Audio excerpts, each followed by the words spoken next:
সীমান্তে ব্যাপক সংঘর্ষে জড়িয়েছে পাকিস্তান ও আফগানিস্তানের সেনারা। স্থানীয় সময় শনিবার সন্ধ্যায় আফগানিস্তানের তালেবান যোদ্ধারা পাক সেনাদের কয়েকটি চৌকিতে ভারী অস্ত্রশস্ত্র নিয়ে হামলা চালালে জবাবে পাল্টা হামলা করে পাকিস্তান। এক্স বার্তায় পাকিস্তান স্বরাষ্ট্রমন্ত্রী জানায়, আফগান সেনাদের উস্কানির জবাবেই পাল্টা হামলা চালানো হয়েছে।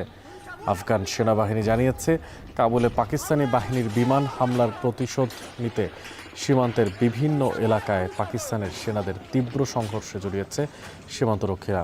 আরও দাবি করা হয়, দক্ষিণাঞ্চলের হেলমন্দ প্রদেশে পাকিস্তানের দুটো সীমান্ত চৌকির দখল নিয়েছে আফগান সেনারা। এর আগে শুক্রবার রাতে কাবুল ও পাকতিকায় যে বিমান হামলা হয় তার জন্য পাকিস্তানকে দায়ী করে তালেবান সরকার। বিভিন্ন আন্তর্জাতিক গণমাধ্যম দাবি করে, পাকিস্তান তেহরিকি তালেবানের প্রধান নেতা নূর ওয়ালি মেসুদকে লক্ষ্য করে বিমান হামলা চালানো হয়েছে।